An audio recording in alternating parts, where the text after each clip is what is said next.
नमस्कार साथियों, मैं धीरेन्द्र कुमार और आप सभी देख रहे हैं करियर विद डीके। साथियों, जो मैं पिछला वीडियो बनाया था उस वीडियो में आप लोगों ने इतना प्यार किया और इतना सपोर्ट किया कि मैं फिर से एक वीडियो बनाने में मजबूर हो गया। और कहीं ना कहीं आज का ये जो वीडियो होगा आप सभी के लिए बहुत महत्वपूर्ण होगा और हमें उम्मीद है कि आप कुछ ना कीजिए लेकिन एक शेयर जरूर कीजिए और अपने भविष्य के लिए, और खास करके मैं लड़कों के लिए बता देना चाहता हूँ, क्योंकि सारी दुनिया पूरे बिहार की चैनल जहाँ एक तरफ पूरा लड़कियों की बल्ले बल्ले कर रहा था और उसी में एक अकेला आपका भाई जो कि लड़कों के लिए खड़ा है और लड़कों के लिए लगातार कंटेंट ला रहा है, कैसे लड़के को ज्यादा से ज्यादा सीट मिले उस पे हम लोग काम कर रहे हैं। और आप लोग परेशान ना हो, आज जो वायरल खबर है उसके बारे में भी, जो 65 और 35 का मामला चल रहा है उसके बारे में भी हम लोग चर्चा करेंगे।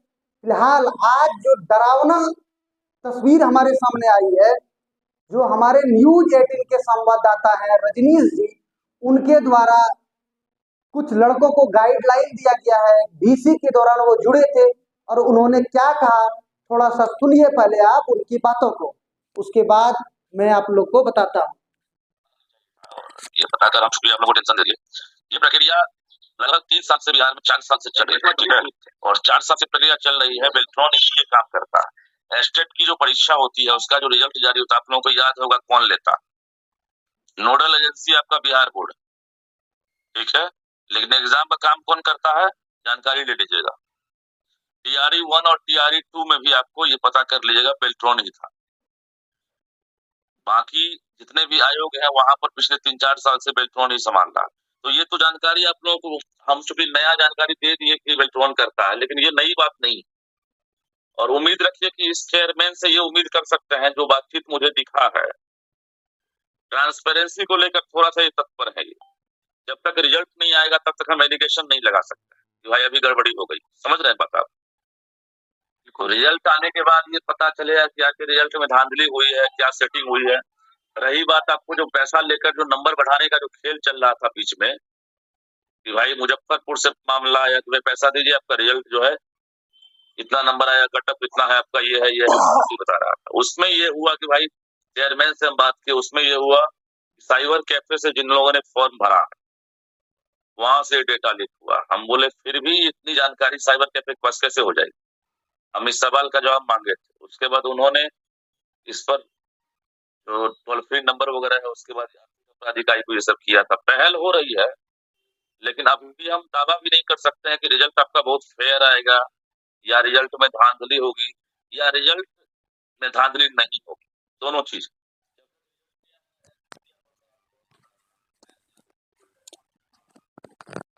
तो आपने सुन लिया होगा, ये हमारे न्यूज 18 के रजनीश जी थे जो आपको बता रहे थे। और ये बात, पहला उनकी बातों पे हम चर्चा करते हैं शुरू में। ये बेल्ट्रॉन, ये साथियों, जब ये बेल्ट्रॉन का एक अफवाह उड़ाया गया था, खबर चलाया गया था, तो भले इसके बारे में किसी को जानकारी नहीं होगी, कई एक लोग आए हमारे वीडियो में और वो कमेंट किए। जो लोग हमारे वीडियो को देखे होंगे आज उनको लग रहा होगा कि वाकई ये जो बंदा है, भले इसके पास सब्सक्राइबर नहीं है लेकिन वो मायने कतई नहीं रखता है। क्योंकि मैं यूट्यूब पर कब से आया हूँ, आप, मैं तो जीरो से शुरू कर रहा हूँ, बिल्कुल 8 दिन पहले से। लेकिन इस बेल्ट्रॉन के बारे में मैंने आपको बताया था, और क्या बताया था आप खुद सुन लीजिए, उसके बाद आप यकीन हो जाएगा। जो नए लोग होंगे उनको यकीन हो जाएगा। बेलेट्रॉन द्वारा ओएमआर जारी किया जाएगा। आखिर में क्यों किया जाएगा, क्यों बेलेट्रॉन को जारी करने के लिए दिया जा रहा है, इसके बारे में अब जब जानेंगे। तो लगातार अभ्यर्थी इस बात से परेशान हो रहे हैं कि पीछे जो टीआरई 1 और टीआरई 2 था, आयोग द्वारा जारी किया गया था और इस बार बेलेट्रॉन को दे दिया गया। लेकिन नहीं नहीं नहीं, ऐसा बात नहीं है। देखिए, ओएमआर का जो स्कैनिंग होता है वो आयोग के यहाँ से होता है, इस बात की जानकारी मैं आपको दे रहा हूँ। लेकिन जो भी अपलोड करने के डेटा हो, चाहे रिजल्ट पब्लिश करना हो, उसको अपलोड करना हो या फिर ओएमआर को अपलोड करना हो, तो वो किसी संबंधित विभाग को दिया जाता है। इसके पिछले जब आप टीआरई 1 और टीआरई 2 की बात करें तो आप जाके अतुल प्रसाद जी का ट्वीट उठाए, उस ट्वीट में देखिए लिखा होगा जब भी ओएमआर जारी करना हो या रिजल्ट जारी करना हो, सीधे लिखते हैं कि इससे संबंधित विभाग को दे दिया गया है। यानी कि कई एक कंपनियां, कई एक एजेंसी होती है जिसके द्वारा जारी किया जाता है। और अभी और इसके बाद मैं आपको आगे तक सुना देता हूँ। आप लोग थोड़ा सच्चाई से रूबरू हो लीजिए, क्योंकि बहुत लोगों को लगता है कि मैं जो जानकारी दे रहा हूँ 99% लोगों को जरूर लगता है कि मैं ऑथेंटिक जानकारी दे रहा हूँ, लेकिन कई एक लोगों को बिलीव नहीं होता है। थोड़ा उन लोगों के लिए देखिए, सुन लीजिए। जब बेल्ट्रोल का खबर चल रहा था तो पूरे बिहार में सबसे पहले मैं आपको निश्चित कराया था उसके लिए। करवाना तरह तरह के आपंडे को अपनाना क्यों होता है? नहीं, यहाँ से कहीं कोई धांधली ना हो, इस पे आप लोग निश्चित रहे।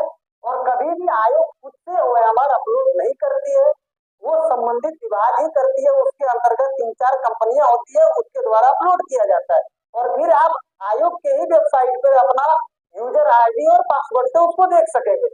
बस इस बार मीडिया द्वारा ये हल्ला उड़ा दिया गया, जिसके द्वारा लोग लगातार परेशान है। इससे पहले चेयरमैन साहब खुद ही बता देते थे कि संबंधित विभाग को दे दिया गया है, अभ्यर्थियों को कोई दिक्कत नहीं होती थी। इससे आगे यहाँ पे कुछ नहीं है, समझ लीजिए। बस मैं आप लोग को बताया था कि इससे आगे यहाँ पे कुछ नहीं है। हालांकि जहां लगातार लोग इसका विरोध कर रहे थे, वहां पे इसके सपोर्ट में वीडियो बनाना मेरे लिए कितना चैलेंजिंग था, आप सोच रहे होंगे। कई एक ऐसे लोग आए जिन्होंने मुझे लिखा कि कहीं ना कहीं आपको आयोग द्वारा घूस मिला है। कई लोग बोले कि आप मतलब गलत खबर दे रहे हैं, लेकिन नहीं, वो खबर बिल्कुल सही था। और आपको लगा होगा, मैंने बताया था, आपने सुन ही लिया होगा। चलिए, लेकिन एक और जो रजनीश जी द्वारा बात किया गया कि आप देखिए, न्यूज 18 के बड़े संवाददाता हैं, बड़े पत्रकार हैं, और वो खुद से क्या बोले आप सुने होंगे। उन्होंने ये बात कहा, आज के जो स्टूडेंट के साथ एक वार्ता थी, आपने सुना होगा कि ट्रांसपेरेंसी जो अभी आयोग के अध्यक्ष हैं, जिसके बारे में मैंने आपको पहले भी बताया था, वो ठीक है, लेकिन जो बहाली है उसमें सेटिंग और धांधली हो रहा है, गड़बड़ी हो रहा है। ये हम इस पे नहीं कह रहे हैं कि हो रहा है, और ये भी हम नहीं कह सकते हैं कि गड़बड़ी नहीं हो रहा है। ये कतई बहुत जहर है। मैं और यहाँ तक कि रजनीश जी ने ये बात भी बोला है कि जब रिजल्ट जारी हो जाएगा तब हम बता पाएंगे कि रिजल्ट में गड़बड़ी हुई थी या नहीं हुई थी। मैं रजनीश जी से एक सवाल पूछता हूँ, और तमाम बिहार के जितने भी नेता हों, चाहे मंत्री हों, और बिहार के ही नहीं, बिहार के साथ साथ बाहर के भी जो भी बड़े वरीय पत्रकार हों, उनसे मेरा यही सवाल है, अगर एक मीडिया के बड़े संवाददाता आके अभ्यर्थियों के सामने ये कहे कि भर्ती प्रोसेस में गड़बड़ी हो रही है, इस बात का भी मैं गारंटी नहीं ले रहा हूँ, और गड़बड़ी नहीं हो रही है इस बात का भी गारंटी मैं नहीं ले सकता हूँ, इसमें अभ्यर्थियों के ऊपर क्या गुजरता होगा, और जब रिजल्ट आ जाएगा तो आप उसमें क्या कर सकेंगे। मैं रजनीश जी से सीधा सवाल पूछना चाहता हूँ कि रजनीश जी, आप एक वरीय पत्रकार हैं, आप हमें बताइए, अगर रिजल्ट आ जाने के बाद आप हमें सूचना देंगे कि भर्ती प्रोसेस में, बहाली में धांधली हुई है या नहीं हुई है, तो क्या जो बच्चे सेटिंग और धांधली करा के नौकरी ले लेंगे, क्या उनकी नौकरी जाएगी? और जो बच्चे उस सेटिंग और धांधली की वजह से पिस जाएंगे, जो गरीब आज मेरिट में है वो कल मेरिट में नहीं रहेंगे, क्या वो फिर से रिजल्ट में आ पाएंगे? क्या वो मेरिट में आ पाएंगे? क्या आयोग उसको फिर से मेरिट में ला पाएगी?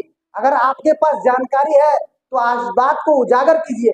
मुझे समझ में नहीं आ रही है आखिर में सरकार ने क्या हथकंडा अपनाया है कि ये ट्रांसपेरेंसी की भी सही सही यहाँ पे कुछ पता नहीं चल रहा है। हम और TRE 3 से जो आप लोग उम्मीद लगा रहे हैं, हम अभी भी बता रहे हैं, जो आयोग के अध्यक्ष हैं परमार सर, वो बहुत नेक इंसान है, और उनके रहते हुए हमें उन पर अभी भी भरोसा है।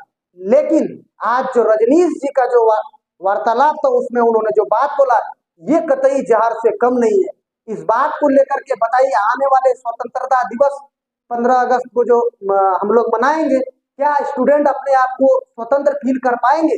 हमें तो ये समझ से बाहर लग रहा है। और कहाँ सोए हुए हैं हमारे मुख्यमंत्री जी, कहाँ तमाम और मंत्री सब, क्या सावन में वो लोग भी गांजा और भांग पी के कहीं सोए हुए हैं? ये समझ से बाहर है। क्या बिहार के अभ्यर्थी इतना अपंग हो गए कि उनको एक ट्रांसपेरेंसी की जानकारी नहीं हो रही है? यहाँ तक कि बड़े वरीय पत्रकार आके ये बोल रहे हैं कि बहाली सही से हो रही है, इस बात की भी गारंटी नहीं है। और आपने उस बात को सुना होगा, वो मैं अपने से नहीं बोल रहा हूँ, वो खुद वरीय पत्रकार बोल रहे थे। तो ये बहुत बड़ा एक प्रकार से यहाँ पे आज जो रजनीश जी द्वारा बोला गया ये कतई किसी जहर से कम नहीं है। और हम मुख्यमंत्री जी से यही आग्रह करते हैं, अगर यदि बिहार के छात्रों से आपको इतना ही तकलीफ है तो आप उसको सबको जहर पिला दीजिए, ना रहेगी बांस ना बजेगी बांसुरी। आखिर में ये क्या चल रहा है, ये तो बिल्कुल समझ से बाहर है। अब पूरक परिणाम पर भी रजनीश जी ने कुछ अपडेट दिया, लेकिन इस पर मैं बता देता हूं, चूंकि पूरक परिणाम का केस मैं लड़ा हूं और लड़के अभ्यर्थियों का जीत दिलाया हूं। अभी हक तो नहीं दिला पाया हूं, लेकिन कोर्ट का आदेश है, सरकार के पास और 5 दिन का समय है। सरकार क्या करती है अभी तक कुछ भी डिसाइड नहीं हुआ है। लेकिन अगर सरकार डबल बेंच में जाएगी तो इस बात का सूचना सबसे पहले मेरे एडवोकेट तक आएगा, उसके बाद मेरे पास आएगा, उसके बाद ही तमाम मीडिया या न्यूज चैनल जहां भी हो वहां पे जाएगा। फिलहाल पूरक परिणाम को लेकर के मैं आप लोग को बता देता हूं, ऐसी कोई खबर नहीं है जो कि सरकार कोर्ट के फैसले को नहीं मान रही है। अभी ऐसा कोई खबर नहीं है। मैं आपको जब बता रहा हूं आप भरोसा कीजिए, जिस दिन सरकार डबल बेंच में जाएगी मैं आपको बता दूंगा। और ये भी मैं बताता हूं, अभी तक लड़ा हूं ना, किसी भी अभ्यर्थी, किसी भी बाहरी अभ्यर्थी याची के अलावा किसी से 5 रुपए पूरे बिहार में नहीं लिया हूं।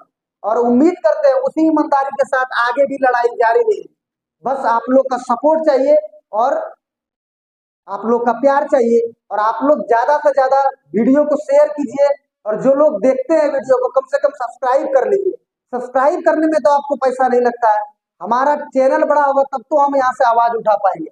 अब यहाँ पे एक मैटर है, आरक्षण पर जो वायरल ट्वीट है उसका क्या मतलब है, जिसमें एक जनता दल यूनाइटेड का जो एक्स है उसके द्वारा ट्वीट किया गया है, और वो ट्वीट जो है वो बिल्कुल ऑफिशियली जो साइट है उसकी पड़ताल में कर चुका हूं, वो बिल्कुल ऑफिशियली साइट पर है। और उसमें ये बताया जा रहा है कि प्राथमिक में महिला रिजर्वेशन जो है वो 35%। इस बात की मैं अभी पुष्टि और इस बात को मैं 100% अभी नहीं बता सकता हूँ। हो सकता है कुछ एडिट का मिस्टेक हो गया हो, 50 के जगह पर 35 लिखा गया हो। लेकिन मैं शुरू में एक वीडियो लाया था और मैं बोला था कि लड़कों के साथ जो अन्याय हो रहा है ना, वो अन्याय अब नहीं चलेगा। और कहीं ना कहीं मैं उस दिन भी बताया था कि अंदर में वहां चल रहा है, उनका दिमाग में भी ये बात चल रहा है, ये जो 50% रिजर्वेशन लड़कियों को देने के बाद उसको वर्टिकल दिया जा रहा है, उस पर ओवरलैप किया जा रहा है, ये कहीं ना कहीं गैर संवैधानिक है। और इसके ऊपर कई एक जजमेंट भी सुप्रीम कोर्ट से आ चुका है। तो यहाँ पे सरकार अगर उसको कर रही है तो वो बिल्कुल गलत है। और इस बात के लिए हम तमाम बिहार के पुरुष छात्र अभ्यर्थी से कहना चाहते हैं कि आप लोग तैयार रहिए, आने वाला जो इलेक्शन है आप अपना अधिकार का प्रयोग कीजिए। सत्ता में जो बैठे लोग हैं वो आपको बरगलाने का काम करते हैं, और आज तुम ये भी कहते हैं कि जो बड़े बड़े यूट्यूब चैनल वाले हैं ना वो भी आपको बरगलाने का काम कर रहे हैं। कहीं ना कहीं उनके मन में भी कुछ स्वार्थ है, कहीं ना कहीं उनको भी, क्या मैं कह दूं, मुझे कहने के लिए अब कुछ नहीं है, ज्यादा तो मैं कुछ नहीं कह सकता हूं। लेकिन आप लोग अगर सब जगह न्यूज रिपोर्ट देखते होंगे तो आप भी बच्चे नहीं हैं, आप भी एक शिक्षक बनने वाले हैं, आपको भी कुछ ना कुछ जरूर समझ में आता होगा। आज लड़कों के लिए थोड़ा सा खुशी की खबर है, क्योंकि ऑफिशियल साइट से महिलाओं को प्राथमिक शिक्षक भर्ती में 35% का आरक्षण उसमें लिखा गया है। लेकिन ये कहां तक सही है अभी मैं इस बात की पुष्टि बिल्कुल नहीं करूंगा। लेकिन अगर ऐसा होता है तो लड़कों के लिए किसी सौगात से कम नहीं होगा। और मैंने पिछले वीडियो में भी बोला था कि अब हमारे जो वीडियो है इसको ज्यादा से ज्यादा शेयर कीजिए। कहीं ना कहीं अगर सरकार के कान में ये बात जाएगा, ये गैर संवैधानिक है 50% रिजर्वेशन के बाद ओवरलैप कराना, सरकार के अगर कानों में जाएगा तो ये देश जो है, ये बिहार जो है संविधान पर चलता है, ना कि मनमानी पर। यहाँ किसी की मोनोपोली नहीं चलेगी। बस आप में लड़ने का जज्बा होना चाहिए, आप में लड़ने का हिम्मत होना चाहिए। तमाम सरकार पूरक के विरोध में चले गए थे, तमाम लोग बोल रहे थे कि पूरक पर कुछ नहीं होगा, लेकिन वहीं लड़के और कोर्ट ने बोल दिया सरकार से कि आप पूरक जारी कीजिए। मैंने आपको शुरू में भी बताया है, अगर सरकार रिजल्ट नहीं जारी करती है तो उसके पास उसके बाद एक ही रास्ता है, वो डबल बेंच में जाएगी। लेकिन आखिर में जाएगी कहाँ? जाएगी तो वही कोर्ट जिस कोर्ट ने आदेश दिया है कि टीआरई 1 की सीटों को टीआरई 1 से भरिए। इसलिए घबराने की साथियों, घबराने की कोई बात नहीं है, लड़ाई जारी रहेगा। अगर सरकार डबल बेंच जाती है और वहां से भी बहुत जल्द जीत के आएंगे, और टीआरई 1 में जो भी ना 1 नंबर 2 नंबर या डेट ऑफ बर्थ से छठे हैं, हर एक अभ्यर्थी को न्याय दिलाएंगे। और हम बता देते हैं न्यायालय की जो चक्की है ना वो बहुत धीमी चलती है लेकिन बहुत बारीक से पिसती है। अभी तो सूजी बना है, आगे मैदा भी बनेगा। आप थोड़ा सा बने रहिए, चैनल के साथ जुड़े रहिए और सपोर्ट कीजिए। इसी के साथ मैं आज आप लोग से विदा लेता हूँ। इस पे देख रहा हूँ और जहां तक मेरा पता करने का होगा मैं पता करूंगा और फिर जल्द ही आप लोग के बीच वीडियो लेके आऊंगा। बहुत बहुत धन्यवाद, बहुत बहुत धन्यवाद।